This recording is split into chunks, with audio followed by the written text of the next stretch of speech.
Welcome to Debate the News True Crime. I'm Joseph Lobosco, joined by my co-host Adrienne Barker. Tonight, we delve into one of the 21st century's most infamous true crime cases, the murder of Laci Peterson, a 27-year-old wife who was 8 months pregnant when she vanished on Christmas Eve 2002. Laci's disappearance gripped the nation, and her husband, Scott Peterson, quickly emerged as the prime suspect amid a frenzy of media coverage. In this episode, we'll unpack how a seemingly happy Modesto couple became the center of a murder investigation that shocked America. We'll discuss sensitive topics, including violence against a pregnant woman and the death of an unborn child, which some listeners may find disturbing. If you or someone you know needs support, help is available via the Crisis Lifeline by dialing 988. We approach this story with respect for all involved, especially the victims, Laci and her unborn son, Connor. May they rest in peace. Before we continue, a quick disclaimer. Adrienne and I are not attorneys, law enforcement officials, or forensic experts. We research each case thoroughly, but the show is recorded live with minimal editing. Any factual errors are unintentional. And remember, anyone we discuss who hasn't been convicted of a crime is presumed innocent until proven guilty in a court of law. The opinions of our guests and audience members are their own and do not necessarily reflect the views of myself, Adrienne, or Debate the News. And I'm Adrienne Barker. The story of Laci Peterson's murder remains heartbreaking and polarizing to this day. A young couple expecting their first child, a sudden disappearance, and a husband whose betrayals turned him into the most vilified man in America. How did a seemingly ordinary husband become the face of a national tragedy? Tonight we'll examine every twist from the day Laci vanished and the evidence that led to Scott's conviction, to the ongoing legal battles and the questions that still surround this case. This is Debate the News True Crime. Laci Denise Peterson is 27, 8 months pregnant with a son she and her husband Scott have already named Connor. They live in Modesto, California. On the morning of December 24th, 2002, Scott says he left home to go on a spur-of-the-moment solo fishing trip at the Berkeley Marina, while Laci supposedly stayed behind to walk the dog and get ready for Christmas Eve with family. Later that day, the Petersons' dog is found wandering the neighborhood with its leash on, but Laci is nowhere to be found. That evening, her stepfather and Scott both contact police to report her missing, triggering a massive search that quickly draws media attention and volunteer searchers from across California. At first, police treat it as a missing persons case and publicly say Scott is cooperating. Behind the scenes, though, his flat effect and his focus on minor issues worry detectives and Laci's family. Then, investigators learned he's having an affair with a Fresno massage therapist, Amber Frey. Amber contacts Modesto police in late December, horrified to learn Scott is married with a missing pregnant wife, and she agrees to secretly record their phone calls. And in January of 2003, Amber steps forward in a press conference, identifies herself as Scott's girlfriend, and announces she's cooperating with law enforcement. And overnight, Scott Peterson goes from a worried husband to the prime suspect in the court of public opinion. For months, the investigation yields no body, no crime scene, and no direct evidence of what happened to Laci. That changes in April 2003. On April 3rd, the remains of a male fetus washed ashore along San Francisco Bay, near the Berkeley Marina. The next day, badly decomposed remains of an adult female are discovered less than a mile away. Within days, DNA testing confirms the grim news. The remains are Laci and her unborn son, Connor. The location is explosive. The bodies are found near the same bay area where Scott said he was fishing on Christmas Eve. On April 18, 2003, police arrest Scott in San Diego County. When they stop his car, they find roughly $10,000 to $15,000 in cash, multiple cell phones, camping gear, and a relative's ID, as well as a note that he has dyed his hair a lighter color, changing his appearance. Prosecutors later argue this looks like someone preparing to flee. The defense, however, says he was near family and trying to dodge the media. That same day, Scott is charged with first-degree murder for Laci and second-degree murder for Connor. The state announced it will seek the death penalty. Scott pleads not guilty. As pretrial hearings unfold, the case becomes a full blown media circus. Scott's team, led by a high profile defense attorney, Mark Garagos, argues that saturation coverage has poisoned the jury pool in Modesto. And the judge moves the trial near San Francisco to find more neutral jurors. Prosecutors build a circumstantial case they say shows a man who wanted out of his marriage and impending fatherhood.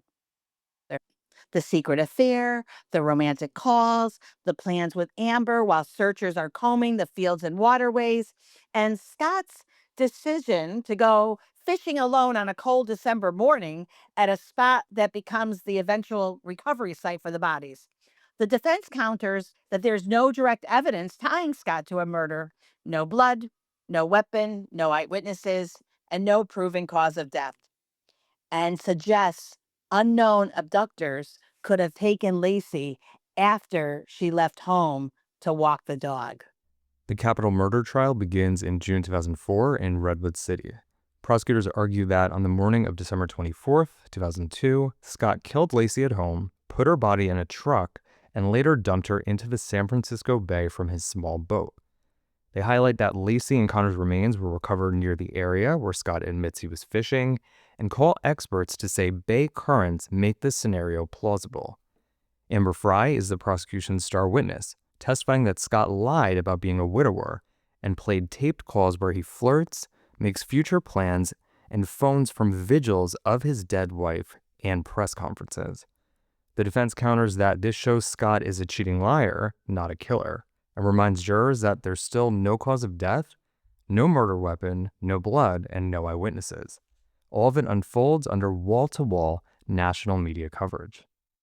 During deliberations, one juror is removed for misconduct and replaced with an alternate juror, Rochelle Nice. The jury foreman also steps down after friction in the jury room.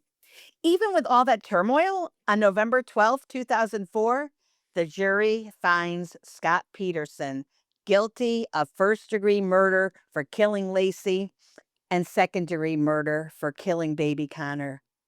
And in December, after a short penalty phase, the same jury recommends death. And on March 16th, 2005, the judge formally sentences Scott to death by lethal injection. Laci's family delivers searing victim impact statements. And Scott, he remains mostly expressionless. He's transferred to death row at San Quentin State Prison, where he will spend the next decade and a half while his case moves through automatic and collateral appeals. In July 2012, Scott's lawyers file a lengthy appeal to the California Supreme Court, arguing that his trial was riddled with errors. Among other things, they claim pervasive pretrial publicity made it impossible to seat an impartial jury. They claim that the prosecution never scientifically proved its theory, and that the trial judge improperly dismissed prospective jurors who expressed opposition to the death penalty. A few years later, another issue surfaces. In 2015, Scott's team alleges that juror number 7, Rochelle Nice, the alternate who joined deliberations, failed to disclose on her jury questionnaire that she had once sought a restraining order while pregnant, saying she feared for her unborn child. The defense argues that as a pregnant woman who felt threatened, she might have had a built-in bias in the case involving a murdered pregnant victim. That allegation sets the stage for later hearings on whether Scott's constitutional right to an impartial jury was violated. And on August 24th, 2020, the California Supreme Court finally rules on Scott Peterson's direct appeal. The court's decision, it's a mixed bag. It upholds his murder convictions, finding the circumstantial evidence, including his lies, the affair, the Bay location, legally sufficient to support the jury's verdict. But the justices unanimously overturn his death sentence, holding that the trial judge committed serious errors during jury selection by dismissing multiple prospective jurors simply because they expressed general opposition to the death penalty without determining whether they could still follow the law. That violated Scott's right to an impartial penalty phase jury. The court sends the case back to the trial court for a possible new penalty trial, and in a separate order, directs that the court is to examine the jury number 7 issue more closely, deciding whether her non disclosures amounted to judicial misconduct. Prosecutors ultimately decide not to seek the death penalty again after consulting with Laci's family. In December 2021, Scott is resentenced to life in prison without the possibility of parole for Laci's murder, plus a concurrent term for Connor, and he's later moved from San Quentin to Mule Creek State Prison. Meanwhile, the trial court in San Mateo County holds an evidentiary hearing on the juror misconduct claims surrounding Michelle Neese. She testifies about her past and insists she did not see herself as a victim when she filled out the questionnaire. On December 20th, 2022, Judge Anne Christine Masulo issues a detailed ruling. She finds that Neese did give inaccurate answers, but concludes the mistakes were the product of misunderstanding and sloppiness, not a hidden agenda to get on the jury. She rules there is no evidence of actual bias and denies Scott Peterson's request for a new murder trial, leaving his convictions intact. And even with the death sentence gone, Scott Peterson's post conviction fight, it didn't stop. It shifted into a new phase: habeas petitions, evidence access, and DNA testing requests. In April of 2023, Peterson files another habeas petition in the California Court of Appeal, the First Appellate District, and by late 2023, new counsel stepped in, and the Court of Appeal proceeding was paused while the defense pursued trial court motions for discovery and DNA testing. Now, in January of 2024, the Los Angeles Innocence Project, they call it the LAIP, formally entered the picture, and they began filing those trial court motions in San Mateo Superior Court, including requests for post conviction discovery and the additional DNA testing. And in May of 2024, the judge denied most of what the defense wanted tested, but granted one item for testing. And that was a 15.5, so 15 and a half inch piece of duct tape that had been adhered to Laci Peterson's clothing when her remains were recovered. And later in 2024, prosecutors said the duct tape testing was completed and the results were submitted to the court under seal, meaning the public still can't see the outcome. Then, in April 2025, LAIP escalated to the next level and filed a major habeas petition in the California Court of Appeal, arguing Peterson should get a new trial based on what they describe as new evidence, overlooked witnesses, and expert disputes that challenge the prosecution's theory, including claims tied to the burglary across the street, fetal development timing, and Bay current analysis. Important, those are defense arguments, not actual court findings. On May 29, 2025, the Court of Appeal effectively split the case into two different lanes. It said it would revisit the juror misconduct issues involving juror number 7, but it refused to take up a broader new evidence package at that level and indicated that those issues had to be raised in the lower court first. A few days later, reporting on the ruling described the practical result. Most of Peterson's petition was denied at the Court of Appeal level, and only the juror issue remained alive there, with a deadline reported as 60 days for the next round of required filings tied to that surviving juror claim. And here's the clean ending to that thread. After the deadline passed, the Court of Appeal denied the remaining juror misconduct claim. The Peterson side reports this happened on August 1st, 2025. With the appellate lane narrowed and then shut, LAIP shifted the rest of its claims into the forum the Court of Appeal pointed them towards, filing a new habeas petition in San Mateo Superior Court, reported by the Peterson side as filed on August 4th, 2025, to litigate the broader set of issues there. So here's where things stand today. Scott Peterson is still serving life without parole at Mule Creek State Prison, and no court has granted him a new trial. Right now, the case is mostly about procedure and venue, not a dramatic new verdict. The Court of Appeals phase narrowed to a juror issue and then ended without relief, while the broader quote-unquote new evidence claims are now positioned to be fought in San Mateo Superior Court. And the one-count authorized DNA item everyone keeps circling, that duct tape, that remains under seal, so the public still doesn't know whether it helps anyone's narrative. I remember the story clear as day. Joseph, I was following it. Not that I couldn't get enough. It was just the most saddest case. So let's ask the audience, based on what you heard tonight, do you think Scott Peterson, is he guilty or innocent? I think everyone wants to hear from you, Joseph, and then the mic will be passed around. So, Adrienne, I believe that Scott Peterson is 100% guilty. I've seen no new evidence, no new narratives have convinced me that he didn't get a fair trial. I think he went before a jury, they convicted him, and I think that that was the right move. I do believe that Scott Peterson murdered his pregnant wife and then dumped their body in the bay. This is Bobby. I definitely think that all the evidence, without question of a doubt, says that he's guilty.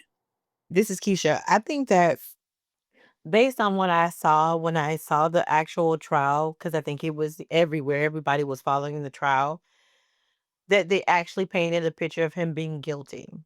Now, the things that are coming up now, I think it probably would have gave a reasonable doubt that he probably wasn't guilty. But based on what I saw of the trial back then, he was absolutely guilty. I do agree with you. I think there's no question that Scott Peterson, in my mind, is guilty. But I think in his mind, he thinks he's as innocent as a bird singing on a tree. His lies to Amber, the way he was talking about being in Paris, I think that he may have a little bit of not understanding the reality and this figment in his mind. So guilty, but he thinks he's innocent. Well, this is Debbie. So, yes, I think that he is guilty. Now, I'm going to say that I watched the same documentary that Joseph did. And had some of this stuff been revealed during his trial, I do think that it would have opened the door for doubt. So I think he's guilty, and I'm glad that this evidence that they did talk about, the guys that robbed across the street in the documentary, the two men that they arrested didn't match the description that other people had given. Had that come out during the trial, that would have been reasonable doubt. Then there was also neighbors claimed that they saw her walking in the morning. That was also in this new documentary. And that would have also created the reasonable doubt because she was seen during the time that he was somewhere else. So the timeline would not have matched had those people been included in the trial, but they were not. So I definitely think he's guilty. I think he's reaching for straws at this point to try to say that he's innocent. And even in this documentary, we heard the recordings between him and Amber Frey. Now, he in this made it sound like it was a one night stand and nothing happened after that. And that there was no relationship with her. It was just kind of like sex and that was it.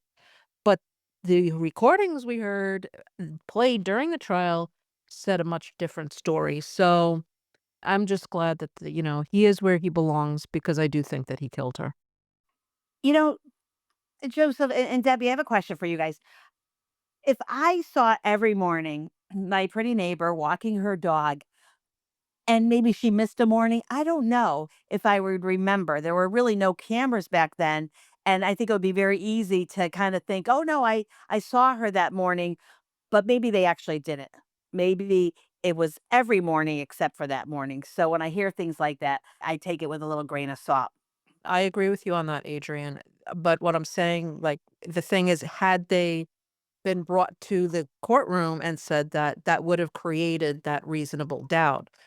No, and that is a great point. So if you were a juror on this case, and then you heard that there was a burglary across the street from the Peterson home around the time that she vanished, Do you think as a juror that that would create reasonable doubt in your mind as to whether or not he did it?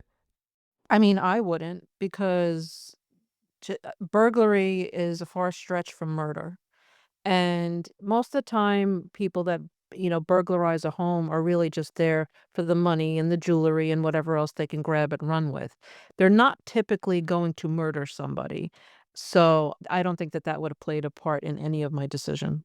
I actually think that if she wasn't found in the exact location where her killer husband was fishing that morning, well, that, yeah, maybe. But I don't think that these burglars would have taken, put her in the van, and then follow him or drive to that location. It just doesn't make sense to me. So, in that instance, I absolutely do not think that the burglary would play any role in, even if it was brought up in court. And you brought up a good point, Adrian, because if it was a case that she was murdered because of the burglary, basically she would have been exactly where they murdered her. They're not going to take the time to move the body and go to so extensively to hide it. They're going to want to get out as quick as possible. So, yeah, again, I'm going to say that it would not affect my decision or bring reasonable doubt. Yeah, because what are the chances that these would-be burglar murderers abduct her, put her in a van, and then drive to the exact location that Scott Peterson just happens to be in his boat? And what? They got in their boat, and as he's out there fishing, they just dumped her body and he didn't notice? Like, it just doesn't make sense. Even the fact that it was raised by the defense as an alternate lead, I mean, my mind was like, "Oh, they're grasping for straws. Could it be a possible alien abduction at this point?" That's how my mind went when I heard all of this. What are the chances of that burglary happening on that same exact day to the time of the crime? Like, was it a legit burglary or was it something that happened hours after or before? So that's the thing. Some people say it was the same day. Some people say it was the next day. I think it's generally accepted that the burglary happened the following day, but the people who are, Scott Peterson stands and want to believe that he's innocent, they like to try to mess with that timeline a little bit to try to say that it's possible that the burglary occurred on the same day that Laci went missing, Christmas Eve. But Joseph, even the fact that they're not sure, maybe it occurred on December 26th after her dearest, but maybe it was Christmas Eve, December 24th. Like, who knows? They don't really know. I think the police confirmed maybe 4 to 7 a.m. on the 26th, 2 days after she vanished. But at the end of the day, they arrested the 2 guys, right? Stephen Todd and Donald Pierce, but they found no link to Lacey's case. I mean, what would they do? Put her in the back of the van with the TV and the bureau and the piece of art? Like, it just never made sense that they would even bring, well, I guess all kinds of things are gonna be brought up by the defense as they try to, find their client innocent.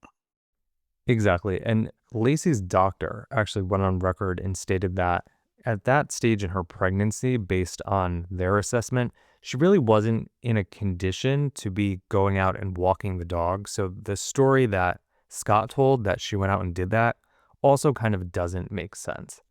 If she actually did go out and walk that dog, I think that someone in the neighborhood would have noticed two strange men kidnapping a pregnant woman and throwing her in their van and driving off. But no one seems to have seen anything like that. And definitely, I was a, first degree juror, a 3-week case. It would absolutely not be any kind of reasonable doubt unless there was a photo of Lacey walking up to the door, of the house that was being burglarized. Exactly. Or some kind of credible witness testimony saying they saw the burglars there on that day, they saw her. I would need something very concrete to even take that seriously.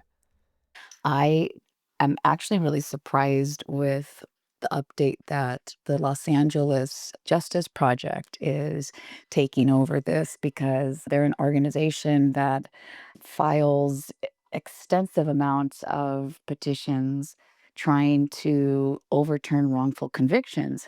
I am really surprised that they continue to spend so much time, energy, and resources retrying and retrying and retrying him when there hasn't been anything new that has come out that supports the request for a new trial. To me, everything points right towards Scott. And what I remember the most that stood out back then was how quickly he met Amber. I believe they met as a blind date in late November, beginning of December. He explains to her that he just lost his wife. And then this lady finds out a few weeks later that she very well could have possibly ended up with a cold blooded murderer. But, they planned the pregnancy with their baby. This couple, by all means, looked happy, perfect. And to just have your husband, the person that you trust the most, possibly take you and your child out over someone that they met not even 30 days prior, that's what was bone chilling to me about this case. So thank you for bringing it back to surface, and prayers for Laci and her baby. The Los Angeles Innocence Project, I think, is a needed organization and what they do. And I think they took on the case because they do believe significant evidence showing that he was possibly innocent was withheld or mishandled. And so that makes sense to me. When I looked them up before, and I know personally someone that they help, they are doing wonderful things. They are helping people that, absolutely are innocent. And they also want to prove some points regarding, police reporting, discovering materials, and just, witnesses. That I think that they bring a lot to light, and they absolutely serve a purpose. But in this case, I think it's time to concentrate on some other cases.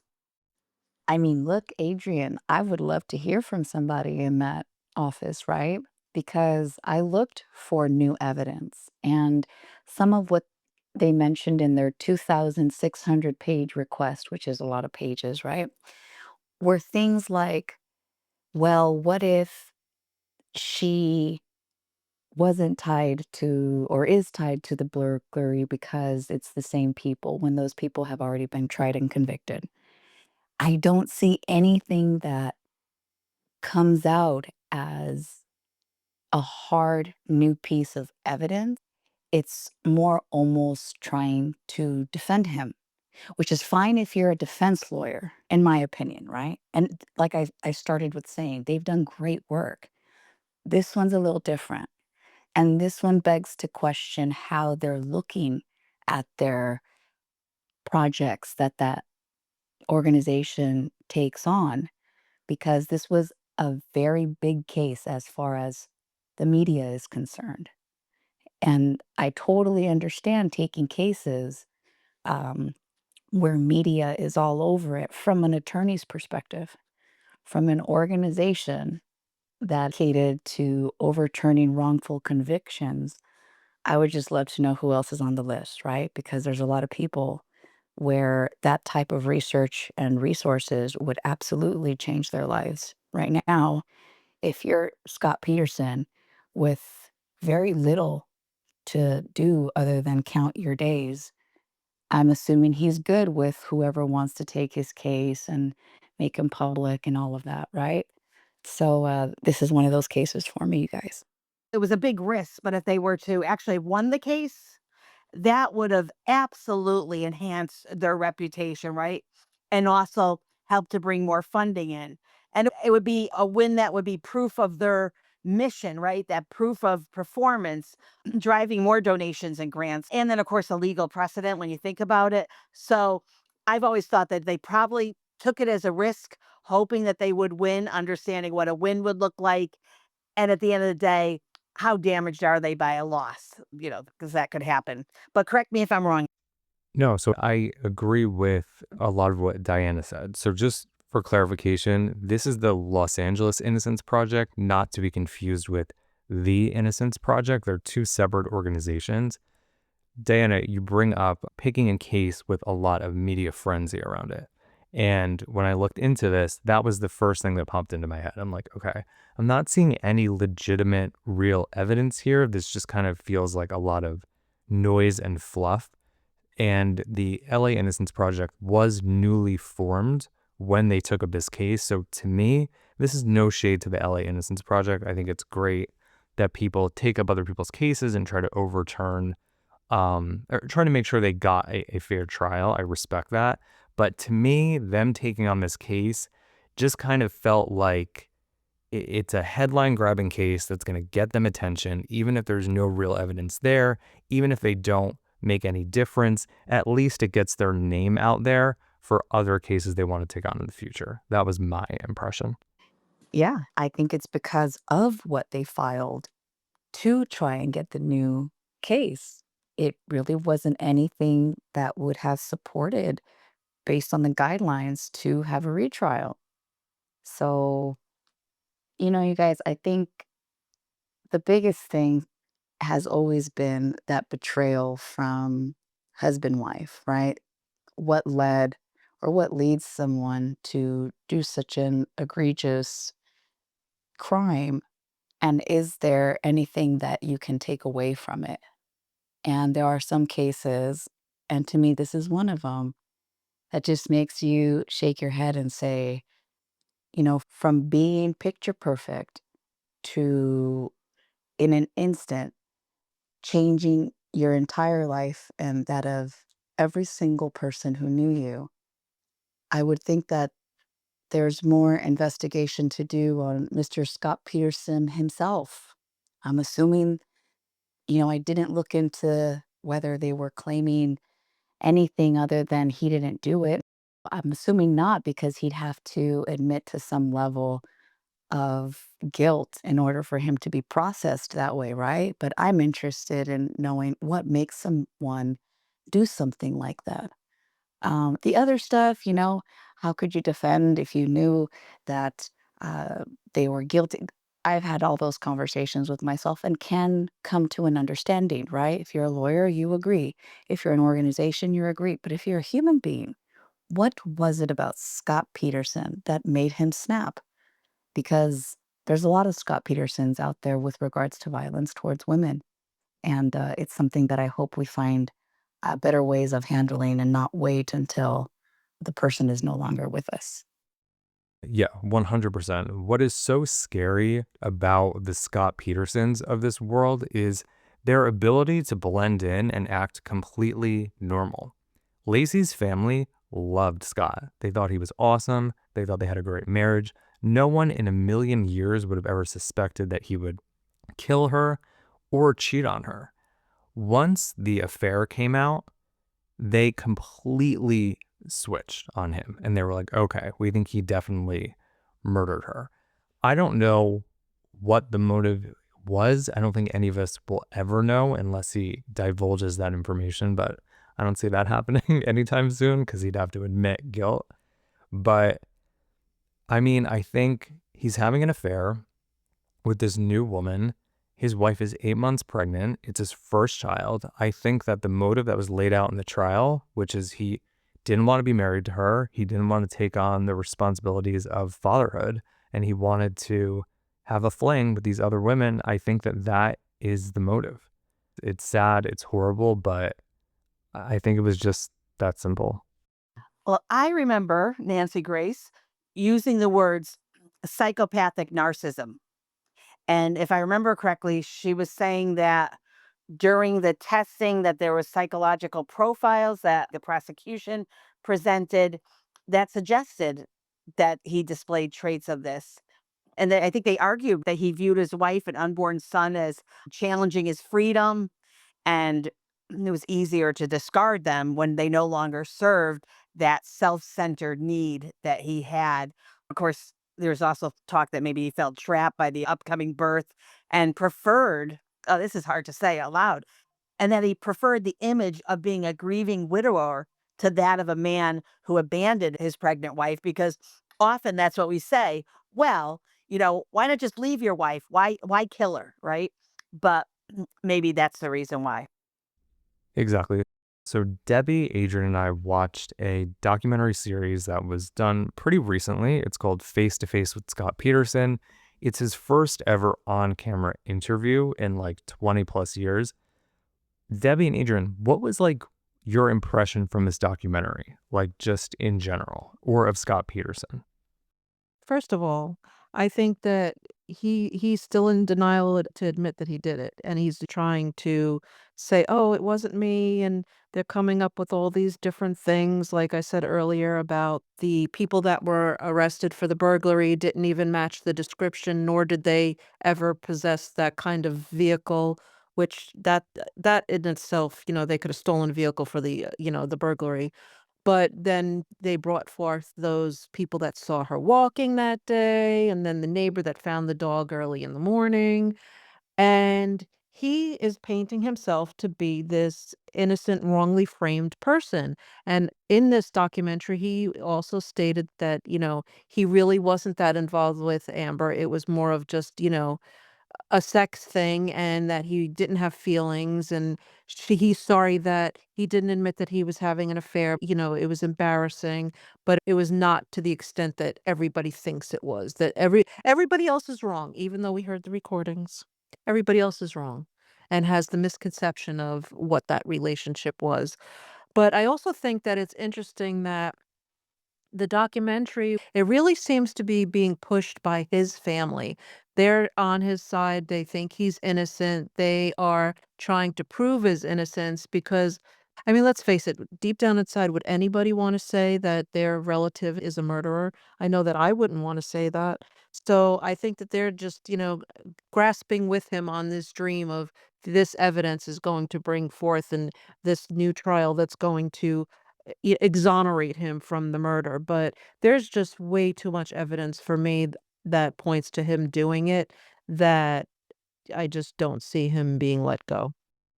I think the one thing I agree is what he said, he was a total a-hole. Yeah, that part is true. I think he enjoyed this. He's in prison. We don't 100% know if he's in solitary. There's discussion that he may or may not be. But now he gets to be interviewed. He gets to spend the time, whether it's 12 minutes, he gets to share whatever he wants to share because he's got someone who's going to listen to it. So, personally, I think if I can swear, I say it's all BS. I think every detail of what he talked about was bullcrap. That's what I think. And by the way, really, you have money and your brother's ID, and you're just going to get a discount at a golf course, so that's why I got my brother's ID. Are really? I mean, like as I was watching it, I'm like, wow, it really can't get any worse. But on the other hand, he enjoyed every second of it. Yeah, when they arrested him and they showed what he looked like, he dyed his hair blonde. He's a brunette naturally. He literally looked like the sixth member of NSYNC. Like he looked ridiculous. He was clearly trying to disguise his appearance. And I do not think that it was because he wanted to hide from the media. I think maybe he was leaving a getaway option open for himself that I guess he didn't take in time or decided not to take, but it looked real bad. And that dye job also looked real bad. But yeah, my impression from this documentary, I was just like, what are we even watching? It was a very pro Scott Peterson documentary, cleverly disguised as something that's objective, but it really wasn't. Scott's family, you mentioned, Scott's sister-in-law has really been very public, vocal, and has kind of inserted herself into this case over the years. Janie Peterson, she's married to Scott's brother, I believe. She actually went as far as to go to law school and get a law degree because she was so embroiled in this case and fighting for his innocence. And she's heavily featured in the documentary. There are interviews of Scott, spliced in there. I don't think Face to Face with Scott Peterson really was the appropriate title for this series because he's really not in it all that much.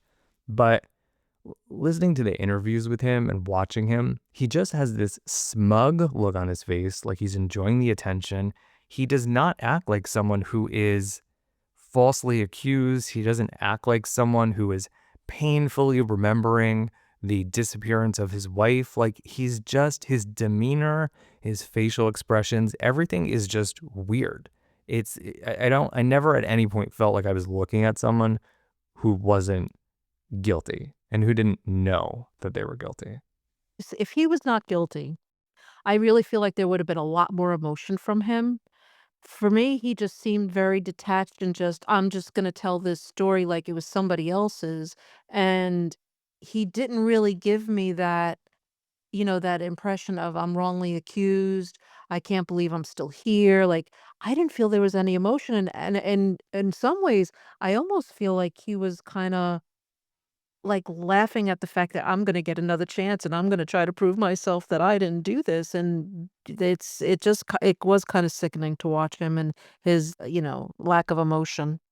Yeah, that's the exact same impression I got. And watching this, I was like, okay, we're doing this show, debate the news. So I was like, okay, show me some new evidence. Give me some angle that I can try to argue that maybe he was wrongfully convicted or didn't get a fair trial. And I walked away with absolutely nothing. Like, I really can't even try to argue for his side because it really was just a lot of nonsense. There wasn't any real evidence. It was all very just surface level, everything that was said in the documentary. There was no smoking gun. There was no real compelling arguments at all. It felt like watching one of those ghost hunting shows where they go to these apparently haunted places and they're trying to find a ghost, but you know that they're not actually going to find one. That's what this felt like to me. They're hunting for this evidence that they're never going to find because he's the one who did it. They're not going to find exculpatory evidence because he was the killer. That's funny, Joseph. Good points. Yeah, and I think that he's also, like, happy to be back in the spotlight and getting the attention from this. But I'm really baffled by the sister-in-law. Like, what is her angle on this? Does she truly believe that this is the case, that he didn't do it, that he was falsely accused? Or is she looking for her, 5 minutes of fame or 15 minutes of fame, however you word it? But I don't get the angle, but it definitely was all pro for him getting out and trying to, prove that he was wrongfully accused and convicted. Debbie, when I was watching it, the word loyalty came up a lot in my mind. And that's what I felt I was looking at is someone who's very much loyal to the Peterson family and wanting to believe the best. And we don't know if they have, keep fighting for Scott, keep fighting for Scott, may be a theme that's running into within that family. So I think that she did show a lot of loyalty. It was misguided in my mind, but it was loyalty. Absolutely, and like I said earlier, I mean, who really wants to say that, or be close to somebody that could do such a heinous thing? In my mind, maybe part of this is so that she can justify in her brain or just have it that, "Oh, no, he really didn't do this, and I'm gonna continue to prove his innocence," because the reality is the reality, and sometimes reality is hard to face. The other thing, Debbie, is that, she's bearing witness to the love that they showed each other. Maybe that was the magical piece is watching these two young couple in love. He's taking care of her, she's taking care of him, and that's all she can go by. She cannot see her brother-in-law as what others are portraying. That is not an image she's allowing into her mind. Right, it goes back to the whole thing of her not wanting to face the reality, and the reality is too real, and she's, protecting herself. And even watching her speak about this, if I'm being honest, just watching her facial expressions, her affect, I almost didn't believe her that she believes he's innocent. Like, she really was not very compelling in convincing me on the evidence side or even on like an emotional level. Like you mentioned, Debbie, Scott kind of comes off as cold and detached. That's kind of how she came off. This didn't come off as a family member who really believes that their relative was falsely accused. It's almost like she's just kind of like hitting her lines, hitting the mark, happy to be there on camera, but I didn't believe her that she doesn't think he did it. I agree with that, Joseph. I totally agree with what you just said. This is Bobby again. I just wanted to let you know that I was devastated, just beyond imagine, of seeing him with his hair dyed and, all that money all the way to the mistress, and just thinking about a mother or a woman expecting a baby all the way to the end of pregnancy. And for this to happen is so tragic. Wow. I think it hit me hard at that time. Bobby, me too. Laci and her mom were so close. I mean, you could see when they were together how happy, and Laci looked the spitting image of her mom. It was a glorious time for the whole entire family. It's not just a woman that's pregnant, the whole family is pregnant. Yeah, my heart was just bleeding every night for her family. And of course, Laci and baby Connor. I think what is very serious is the jury number 7 controversy. And I think that when you have the opportunity to serve on a jury case, you really gotta look at the situation. Whether she thought she was doing the right thing, she really wasn't. And I think that it's time for all jurors to really take this role seriously and to understand what you're getting into. If it's an individual voir dire or if it is a group voir dire, answer correctly, because you can mess up a whole court case. Like when we watched this with Rochelle. So I just wanted to bring that up, Joseph, because that is really important. And if you have the opportunity to serve on a case, make sure that you answer every question correctly and to your truth and knowledge. Yeah, absolutely, Adrienne. Rochelle Nice, Nice, sorry for mispronouncing it. Yeah, she didn't fully disclose her past incidents on her juror questionnaire, including a domestic violence situation and a restraining order. Yes, I think that was a mistake. And obviously, if I was on Scott Peterson's defense team, I would be seizing on that after the fact. But they've kind of been over that many times. And they got the death penalty taken off the table. He got resentenced to life without parole. To me, that's a huge win.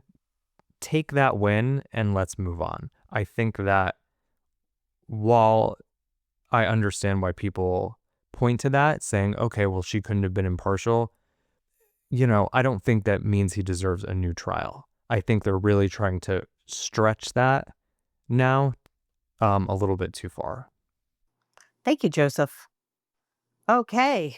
That's a wrap on this Debate the News true crime episode. Even now, more than 20 years later, this case stirs the fierce debate. On one side, we have a jury's verdict and a family's certainty that justice was done. And on the other, we have lingering doubts and a convicted man who, right or wrong, continues to insist he is innocent. And what's clear is that behind all the media spectacle, there were two precious lives lost. And we must remember Laci and Connor and their families. And above all, this young mother and her unborn son who never got the futures they deserved. Their memory even inspired legal change. And today, Laci and Connor's law stands as a reminder that crimes against pregnant women claim two victims. Laci's family strength and dedication ensured that their light will never be forgotten. Absolutely, Adrian. And this case reminds us that even in an age of DNA and high tech forensics, some trials hinge on circumstantial evidence and the character of the accused. It underlines how swiftly public opinion can form and how our perceptions of guilt or innocence can be influenced by the media or by the visceral emotions a crime inspires. Peterson's saga also shows that the pursuit of justice doesn't always end with a verdict. It can continue for decades as new questions and evidence emerge. In the end, whether you're convinced of Scott Peterson's guilt or you harbor doubts, the tragedy here is undeniable. A young woman and her child are gone, and an entire family was devastated. Cases like this challenge us to balance our outrage with our commitment to fairness, ensuring that when we hold someone accountable, we are truly certain. Thank you to all our listeners for joining us tonight live on Chatter Social. We appreciate you being part of the Debate the News true crime community. Thank you to our audience for contributing. If you found tonight's episode engaging and informative, please subscribe to the podcast and leave us a review. Your support helps us keep these important conversations going and reaching others who care about the stories behind the headlines. We'll be back every Tuesday and Thursday, 7 p.m. Eastern Standard Time, with more gripping cases, debates, discussions to dive into. So until then, listen, if the devil comes knocking at your door and asking you to do something horrific, shut the door. Good night, everyone.